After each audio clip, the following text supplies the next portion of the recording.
कोकणातील प्रत्येक अपडेट जाणून घेण्यासाठी आजच माझे कोकणच्या सोशल मीडिया प्लॅटफॉर्मला लाईक, फॉलो आणि सबस्क्राइब करा। नमस्कार, मी प्रणाली भोसले माझे कोकणच्या बातमीपत्रात आपल्या सर्वांचं मनपूर्वक स्वागत करते।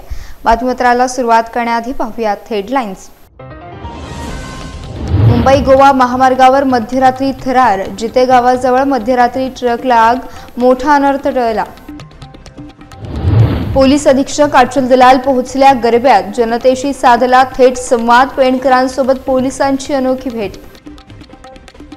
रायगड जिल्हा परिषद निवडणुकीची धामधूम, चौल मतदारसंघातून डॉक्टर सचिन राऊळ रिंगणात, जनतेतून डॉक्टर राऊळ यांच्या नावाला पसंती, स्थानिकांना रोजगार देण्यावर राऊळ यांचा भर। आणि सिंधुदुर्ग फुगडी महोत्सवाला भव्य प्रतिसाद, शिवकन्यका ग्रुपचा यशस्वी फुगडी महोत्सव, महिलांचा पारंपरिक वेशात उत्साह सहभाग। पाहुयात सविस्तर वृत्त। मुंबई गोवा महामार्गावर मध्यरात्रीच्या सुमारास एका ट्रकला आग लागल्याची मोठी घटना समोर आली आहे। पेण तालुक्यातील जिते गावाजवळ ही दुर्घटना घडली, ज्यामुळे महामार्गावर काही काळ भीतीचं वातावरण निर्माण झालं होतं। नागोठणे येथून कळंबोळीकडे लोखंडी पाईप्स घेऊन जाणाऱ्या ट्रकला अचानक आग लागली। आगीची माहिती मिळताच दादरी सागरी पोलीस आणि पेण नगर परिषदेचे अग्निशामक दल तातडीनं घटनास्थळी दाखल झाले। केवळ अग्निशमन दलाचे जवानच नव्हे तर कर्तव्यदक्ष पोलीस, स्थानिक नागरिक आणि महामार्गावरून जाणाऱ्या काही प्रवासी युवकांनी आग विझवण्यासाठी शर्थीचे प्रयत्न केले। सर्वांच्या एकत्रित प्रयत्नांमुळे आणि तत्परतेमुळे ही आग वेळीच नियंत्रणात आणण्यात यश आलंय। जर वेळीच आग विझवली नसती तर मोठी हानी झाली असती आणि ट्रक पूर्णपणे जळून खाक झाला असता। यामुळे महामार्गावरील वाहतुकीला देखील मोठा अडथळा निर्माण होऊन गंभीर परिस्थिती निर्माण होण्याची शक्यता होती। सुदैवानं या तत्पर मदतीमुळे मोठा अनर्थ टळला असून ट्रक पूर्णपणे जळण्यापासून वाचलाय। आता महामार्गावरील वाहतूक सुरळीत सुरू झाली आहे। मुंबई गोवा महामार्गावरील वडखळ डोलवी ब्रिजवर एका अज्ञात वाहनाने धडक दिल्यानं पेणमधील एका 47 वर्षीय महिलेचा दुर्दैवी मृत्यू झाला। शुक्रवारी सकाळी 7:30च्या सुमारास ही भीषण घटना घडली। नलिनी प्रवीण म्हात्रे असे अपघातात मृत पावलेल्या महिलेचे नाव आहे। पेणच्या सागर सोसायटीत राहणाऱ्या नलिनी यांच्या ज्युपिटर स्कूटरवरून कोलाटच्या दिशेने जात असताना पाठीमागून येणाऱ्या अज्ञात वाहनाने त्यांना जोरदार धडक दिली। या धडकेनंतर संबंधित वाहन चालक घटनास्थळावरून तात्काळ फरार झाला। अपघातात नलिनी म्हात्रे यांच्या डोक्याला गंभीर दुखापत झाली आणि त्यांचा जागीच मृत्यू झाला। या धक्कादायक घटनेमुळे पेण परिसरात हळहळ व्यक्त होतीये। वडखळ पोलिसांनी या घटनेची नोंद घेतली असून फरार वाहन चालकाचा युद्धपातळीवर शोध सुरू आहे। रत्नागिरी जिल्ह्यातील मुंबई गोवा महामार्गावर दुपारी हातखंबा टॅबजवळ एक भीषण अपघात घडला। सिंधुदुर्गच्या दिशेने वेगाने जात असलेल्या एका चारचाकी गाडीचा अचानक अपघात झाला आणि त्यानंतर अवघ्या काही क्षणातच गाडीने पेट घेतला। बघता बघता ही गाडी आगीच्या मोठ्या भक्षस्थानी पडली। आगीचे आणि धुराचे लोट दूरवरून दिसत असल्याने परिसरात काही काळ भीतीचं वातावरण निर्माण झालं होतं। या अपघाताची माहिती मिळताच स्थानिक नागरिक, महामार्ग पोलीस आणि अग्निशमन दलाचे जवान तातडीने घटनास्थळी दाखल झाले। अग्निशमन दलाच्या जवानांनी अथक प्रयत्न करून आगीवर नियंत्रण मिळवलं, मात्र तोपर्यंत गाडी पूर्णपणे जळून खाक झाली होती। या घटनेमुळे महामार्गावरील वाहतूक काही काळ थांबली होती। सुदैवाने या भीषण अपघातात कोणतीही जीवितहानी झाली नाही, ही सर्वात दिलासादायक बाब आहे। अपघाताच्या वेळी गाडीत असलेले प्रवासी वेळीच बाहेर पडल्याने ते बचावले। अपघाताचं नेमकं कारण अद्याप स्पष्ट झालेलं नसून महामार्ग पोलीस पुढील तपास करत आहेत। वाहन चालकांनी महामार्गावर सुरक्षिततेचे नियम पाळावेत असं आवाहन प्रशासनाने केलंय। रायगड जिल्ह्याच्या कर्तव्यदक्ष पोलीस अधीक्षक अचल दलाल यांनी पेणमध्ये सर्वांचे लक्ष वेधून घेतलंय। गुन्हेगारीवर लोखंडी पकड ठेवण्यासाठी प्रसिद्ध असलेल्या अचल दलाल यांनी श्री अंबिका माता गरबा उत्सवात हजेरी लावली। पोलीस आणि नागरिक यांच्यातील दरी कमी करण्यासाठी तसेच जनतेशी थेट संवाद साधण्यासाठी त्यांनी नवरात्रीच्या उत्सवाचं निमित्त साधलं। पेण येथील अंबिका मंदिरात आरतीसाठी जमलेल्या महिला, पुरुष आणि तरुणांशी त्यांनी मनमोकळ्या गप्पा मारल्यात। नागरिकांचे प्रश्न आणि अडचणी जाणून घेत त्या सोडवण्यासाठी आपले दालन नेहमीच खुले असल्याचं आश्वासन त्यांनी दिलंय। यावेळी श्री अंबिका मंदिर ट्रस्टच्या आग्रहावरून आपल्या कठोर शिस्तीसाठी ओळखल्या जाणाऱ्या पोलीस अधीक्षक अचल दलाल स्वतः गरब्याच्या रंगात रंगल्या। खाकी वर्दीतील त्यांच्या या अनपेक्षित आणि सामाजिक रूपाचे उपस्थित नागरिकांनी जोरदार टाळ्यांच्या गजरात उत्साहाने स्वागत केले। पोलीस केवळ कायदा आणि सुव्यवस्था राखणारे नाहीत तर जनतेशी मनाने जोडलेले आहेत, हेच त्यांनी आपल्या कृतीतून पुन्हा दाखवून दिले आहे। त्यांच्या उपक्रमामुळे पेणकर थक्क झाले असून पोलीस प्रशासनाची ही जनसंवाद मोहीम जिल्ह्यासाठी एक आदर्श ठरत आहे। रायगड जिल्ह्यातील प्रसिद्ध पर्यटन स्थळ अलिबागला जोडणाऱ्या वडखळ मार्गावर मोठ्या प्रमाणात वाहतूक कोंडी पाहायला मिळाली। वडखळ, धरमतर, पेझारी आणि चरी या प्रमुख रस्त्यांच्या जवळपास 5 किलोमीटरपर्यंत वाहनांच्या लांबच लांब रांगा लागल्या होत्या। सुट्टी संपवून परतणाऱ्या हजारो पर्यटकांसह स्थानिक नागरिकांना या कोंडीचा प्रचंड मनस्ताप सहन करावा लागला। अनेकांना तासनतास एकाच ठिकाणी अडकून पडावे लागले, ज्यामुळे वेळेचा आणि इंधनाचा अपव्यय झाला। विशेष म्हणजे या वाहतूक कोंडीत रुग्णवाहिकांना देखील अडकून पडावे लागले। वैद्यकीय सेवांवरही परिणाम झाल्याचे पाहायला मिळाले।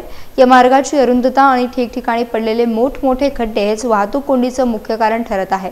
अलिबागला येणाऱ्या पर्यटकांची संख्या वाढली असली तरी रस्त्यांच्या दुरावस्थेमुळे ही समस्या आता डोकेदुखी बनली आहे। प्रशासनाच्या उदासीनतेमुळे नागरिक त्रस्त झालेत। नागरिकांच्या सोयीसाठी आणि पर्यटनाला चालना देण्यासाठी या अलिबाग वडखळ मार्गाचे तातडीने रुंदीकरण करण्याची मागणी आता जोर धरते आहे।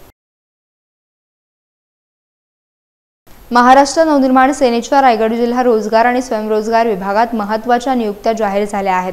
पंकज शहा यांची या विभागाच्या जिल्हाध्यक्षपदी नियुक्ती करण्यात आली आहे, तर छाया राजेंद्र शिंदे यांच्यावर महिला जिल्हा संघटक रायगड पदाची जबाबदारी सोपवण्यात आली आहे। या नियुक्त्यानंतर दोन्ही पदाधिकाऱ्यांनी पक्षवाढीसाठी आणि सामान्य जनतेच्या हितासाठी काम करावे असे आवाहन करण्यात आले आहे। विशेषतः पेण तालुका आणि संपूर्ण रायगड विभागातील बेरोजगार तरुण तरुणींना शासकीय रोजगार आणि स्वयंरोजगार योजनांची माहिती द्यावी, तसेच रोजगार निर्मितीसाठी विविध कार्यक्रम राबवावेत असे निर्देश देण्यात आले आहेत। जास्तीत जास्त तरुणांना रोजगार मिळवून देण्याची पक्षाची अपेक्षा असल्याचं महाराष्ट्र नवनिर्माण सेनेच्या रोजगार व स्वयंरोजगार विभागाचे महाराष्ट्र अध्यक्ष महेंद्र बैसाणे यांनी स्पष्ट केले। यावेळी सिद्धी आगणे, राजेश उज्जैनकर, दिनेश चव्हाण यांच्यासह मनसेचे अनेक पदाधिकारी आणि ज्येष्ठ कार्यकर्ते उपस्थित होते। या नियुक्त्यांमुळे रायगड जिल्ह्यात पक्षाच्या कामाला गती मिळेल अशी अपेक्षा व्यक्त होते आहे। आम्ही बरेच वेळ रायगड जिल्ह्यामध्ये रोजगार स्वयंरोजगार विभागाचं काम पूर्वी आपलं चालू होतं आणि आपल्याला माहिती आहे की बऱ्याच ठिकाणी स्थानिक भूमिवितरणाचा विषय असतो आणि रोजगार हा विषय माननीय राजसाहेब ठाकरे यांचा अत्यंत जवळचा विषय आहे।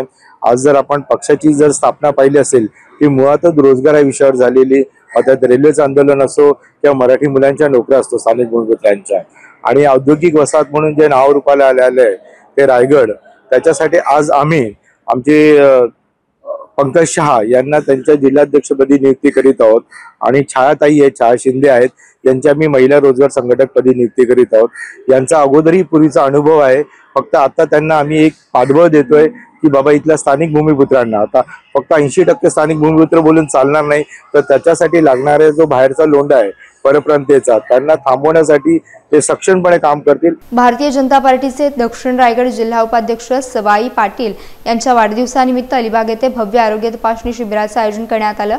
या शिबिरात ग्रामस्थांना विविध प्रकारच्या मोफत वैद्यकीय सेवांचा लाभ मिळाला। रक्तदाब, मधुमेह, हृदयविकार आणि रक्तगट तपासणी यांसारख्या सामान्य चाचण्यांसोबतच महिलांसाठी विशेष तपासण्या, मुलांसाठी आरोग्य सल्ला आणि वृद्ध नागरिकांसाठी फिजिओथेरपी तसेच औषधोपचाराची सुविधा उपलब्ध करून देण्यात आली। अनेकांनी या शिबिरात रक्तदानही केलं। ग्रामीण भागातील नागरिकांना सहज उपलब्ध नसणाऱ्या आरोग्य सेवा विनामूल्य मिळाल्यानं त्यांनी समाधान व्यक्त केलं। अनुभवी डॉक्टरांनी केवळ तपासण्याच नाही तर आरोग्यदायी जीवनशैलीबद्दलही मार्गदर्शन केले।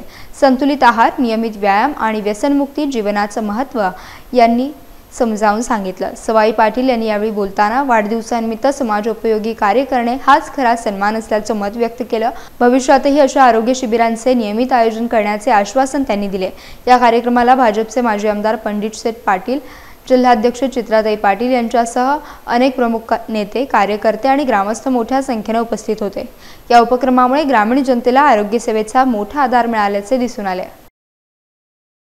जनतेच्या आज आजार वगैरे आहेत त्याचे योग्य निदान मुंबईमधील तज्ज्ञ डॉक्टरांना आणून आज त्या वाढदिवसाच्या निमित्तानं आपण केलेलं आहे।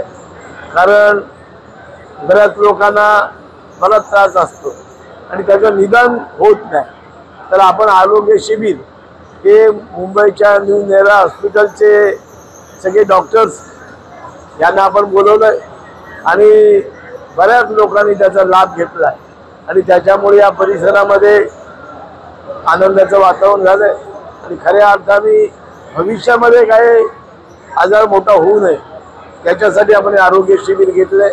मी धन्यवाद मानतो आपल्या BJP पार्टीचं आणि इकडच्या लोकांचं, ज्यांनी खूप नंबरमध्ये येऊन चांगला प्रतिसाद दिला या कॅम्पला. हा शिबिर जे आपण ऑर्गनाईज केलं त्याच्यामध्ये जनरल फिजिशियन, कार्डिओलॉजिस्ट आणि हाडांचे डॉक्टर उपलब्ध होते आणि त्यांनी खूप सारे पेशंट्स बघितले आणि खूप सारे नवीन आजार शोधले त्या पेशंट्समध्ये, ज्यांना माहीत नव्हतं की त्यांना आधीपासून शुगर आहे किंवा BP आहे. त्यांना आम्ही सांगितलं आणि नवीन गोळ्या त्यांना चालू केले आणि ज्यांचं ऑलरेडी होतं त्यांचं आणखीन कंट्रोल करण्यासाठी काय करायचं आहे ते त्यांना सांगितलं. तर खूप चांगलं प्रतिसाद आम्हाला भेटला. रायगड जिल्हा परिषद निवडणुकीची रणधुमाळी सध्या जोरात सुरू आहे. जिल्ह्यातील सर्वच राजकीय पक्ष निवडणुकीच्या पार्श्वभूमीवर मोर्चे बांधणी करत आहेत. शिंदे शिवसेनेने जिल्हा परिषदेवर निर्विवाद भगवा फडकवण्याचा निर्धार व्यक्त केलाय. अशातच अलिबागच्या नागाव येथील तरुण उच्च शिक्षित आणि कार्यक्षम व्यक्तिमत्व असलेले डॉक्टर सचिन राऊळ चौल मतदारसंघातून आपले नशीब आजमावण्यासाठी सज्ज झाले आहेत. सामाजिक, शैक्षणिक, कला, क्रीडा आणि सेवाभावी क्षेत्रात ते नेहमीच अग्रेसर राहिलेत. जनहिताच्या अनेक प्रश्नांवर त्यांनी लढे दिले असून विविध आंदोलनांमध्ये सक्रिय सहभाग घेतला आहे. पाणी, रस्ते, शिक्षण, आरोग्य, रोजगार आणि पर्यटन विकासावर त्यांचा विशेष भर आहे. समुद्रकिनारा सुशोभीकरण तसेच नव्या प्रकल्पांमध्ये स्थानिकांना रोजगाराच्या संधी उपलब्ध करून देण्याचा डॉक्टर राऊळ यांचा ठाम निर्धार आहे. आमदार साहेबांचा माझ्यावर आशीर्वाद असेल, हात असेल तर नक्कीच हे येणारं जिल्हा परिषदचं इलेक्शन आहे ते लढवण्यासाठी मी उत्सुक असेल. आणि लोकांकडनंच येत आहे की सचिन तू ह्यावेळी इलेक्शनसाठी तयारी कर, उभा राहा, कारण तुझ्यासारखा सुशिक्षित मुलगा या क्षेत्रात यायला पाहिजे असं सर्वसामान्य जनतेचं पण मागणी आहे. त्यामुळे मी पण आता आमदार साहेबांच्या आशीर्वादापुढे चाललोय की त्यांनी आशीर्वाद मला द्यावा आणि मला हे लढण्यास मोका मिळावा, यासाठी मी पण आता प्रयत्न करतोय. मी विकासाचा अजेंडा घेऊनच या पक्षात जो सत्तेत पक्ष आहे त्याच्यामध्ये येण्याचा निर्णय घेतला आणि सत्तेत असणं गरजेचं आहे. जर कोणतीही विकास कामं व्हायची असतील तर सत्तेतल्या पक्षाबरोबर, सत्तेतल्या नेत्यांबरोबर राहणं गरजेचं आहे. त्यांच्याबरोबर राहिलो तरच आपल्या गावाचा, आपल्या विभागाचा विकास होऊ शकतो.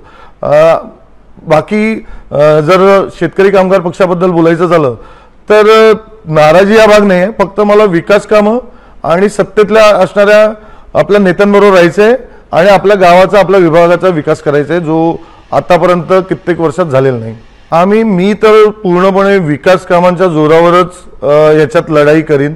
मी राजकीय तेवढा हे नाहीये. मी व्यवसाय आणि सगळ्यांना एकत्र घेऊन काम करायला मला आवडतं. पण राजकीय जे आमचे आमदार साहेब आहेत त्यांच्या म्हणण्याप्रमाणेच मी पुढे जाईन. दापोली तालुक्यातील असोंड गावची रखवालदार साक्षात ग्रामदेवता आई सोमजाई माऊलीच्या नवरात्रोत्सवाला सध्या मोठा उत्साह पाहायला मिळतोय. अश्विन शुद्ध प्रतिपदेपासून दसऱ्यापर्यंत आई सोमजाईचा हा भव्य नवरात्र उत्सव मोठ्या भक्तिभावाने साजरा केला जातो. उत्सवाच्या पहिल्याच दिवशी केवळ आई सोमजाईच नाही तर श्रीदेव माणकेश्वर, श्री सोमेश्वर, श्री रवळनाथ, श्री आई मानाई, श्री आई काळकाई आणि श्री आई विठ्ठलाई यांसारख्या इतर ग्रामदेवतांनाही आकर्षक आणि नयनरम्य शृंगार चढवला जातो. यामुळे आईचे रूप अधिकच तेजस्वी आणि मनमोहक दिसते, ज्यामुळे भाविकांना एक वेगळेच समाधान आणि आनंद मिळतो. दररोज सायंकाळी पूर्ण ग्रामस्थांच्या उपस्थितीत आईची भव्य महाआरती होते. रात्रीच्या जागरणामध्ये भजन, कीर्तन आणि पारंपरिक मुलकी नृत्याचं आयोजन केलं जातं. या सर्व कार्यक्रमांमध्ये लहान मुलांपासून ते तरुण, वयोवृद्ध आणि महिलाही मोठ्या उत्साहात सहभागी होतात. संपूर्ण गावाला एकत्र आणणारा आणि भक्तिमय वातावरण निर्माण करणारा हा सोहळा असोंडची खरी ओळख बनला आहे. भक्ती आणि उत्साहानं भारलेल्या या उत्सवाचा अनुभव घेण्यासाठी दूरहून भाविक आवर्जून येतात. सिंधुदुर्ग जिल्ह्यातील सावंतवाडी येथे कोकणची समृद्ध संस्कृती आणि पारंपरिक खेळ जपण्यासाठी एका अनोख्या फुगडी महोत्सवाचं आयोजन करण्यात आलं होतं. नवरात्राचे औचित्य साधून शिवकन्यका ग्रुप सावंतवाडीनं आयोजित केलेल्या भव्य फुगडी महोत्सवाला महिलांचा उत्स्फूर्त प्रतिसाद मिळाला. रात्री उशिरापर्यंत रंगलेल्या स्पर्धेत सावंतवाडी शहरासह ग्रामीण भागातून 21 संघांनी सहभाग घेतला होता. या महोत्सवात पारंपरिक वेशभूषेत महिलांनी दिलेल्या फुगड्यांनी उपस्थितांची मने जिंकली. या स्पर्धेत सखी ग्रुप पावशीनं प्रथम क्रमांक पटकावला तर श्वेत सखी ग्रुप वेंगुर्लानं द्वितीय आणि श्री राष्ट्रोळी फुगडी ग्रुप दोडामार्ग मणेरी सावंतवाडी या गटानं तृतीय क्रमांक पटकावला. रोख रक्कम आणि सन्मानचिन्ह देऊन विजेत्यांचा गौरव करण्यात आला। शिवकन्यका ग्रुपचा हा उपक्रम केवळ एक स्पर्धा नव्हता, तर कोकणातील महिलांना एकत्र आणून त्यांची मैत्री आणि सांस्कृतिक परंपरा जिवंत ठेवण्याचा एक प्रयत्न होता। या यशस्वी आयोजनामुळे पारंपरिक फुगडी खेळाला पुन्हा एकदा मोठं व्यासपीठ मिळालं असून नव्या पिढीलाही आपल्या संस्कृतीची ओळख करून देण्यास मदत झाली आहे। सावंतवाडीकरांसह संपूर्ण सिंधुदुर्गातील महिलांनी या उपक्रमाचं कौतुक केलंय। यासह बातमीपत्रात वेळ झाली इथेच थांबण्याची। भेटूयात नवीन बातमीपत्रासह। तोपर्यंत तुम्ही कुठेही जाऊ नका, पाहत रहा फक्त माझे कोकण।